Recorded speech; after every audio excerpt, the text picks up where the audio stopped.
आपलं जीवन रामदासी संप्रदायासाठी समर्पित करावं, असं नेमकं काय प्रसंग घडला बुवा? संपूर्ण आपल्या जीवनाचं आयुष्याचं नियोजन म्हणा किंवा त्याची रूपरेषा म्हणू आपण त्याला, किंवा सगळं नियोजन जे आहे ते सगळं ईश्वरी सत्ता करत होय. असते. त्याच्या नियोजनामध्येच असतं, पण ते आपल्याला माहिती नसतं. सज्जनगड हा सज्जन आणि शक्ती वा ही ज्या ठिकाणी एकत्र आली त्याला सज्जनगड हे नाव पडलं. वा वा.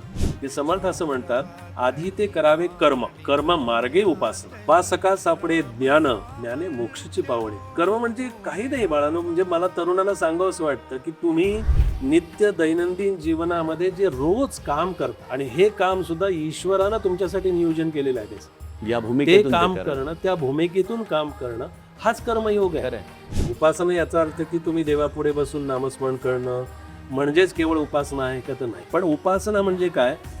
तर उपआसन हा. म्हणजे तो भगवंत माझ्या जवळ आहे हो. आणि मी भगवंताच्या जवळ आहे याचा अखंड अनुसंधान असणं म्हणजे उपासना. वा.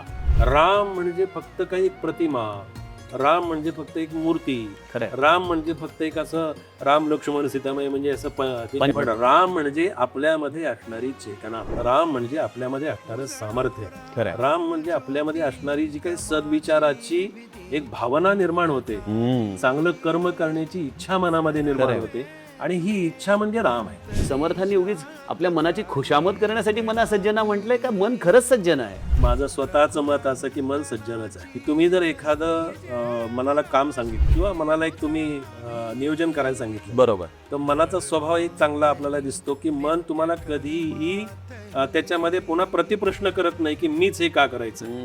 राष्ट्रप्रेम आणि रामभक्ती या दोन वेगवेगळ्या संकल्पना आहेत का एकाच नाण्याच्या या दोन बाजू आहेत? आणि राम ही आपण मग असं सांगितलं तसं राम चेतन आहे, राम शक्ती आहे, राम सामर्थ्य आहे. आपला धर्म हा एकमेव धर्म आहे, बाकी सगळे पंथ आहेत. हो. सगळी पंथांची शिकवण आहे, पण खरंय. राम आणि त्या धर्माशी जोडलेला आहे. वा. राम म्हणजे धर्म आणि धर्म म्हणजे राम.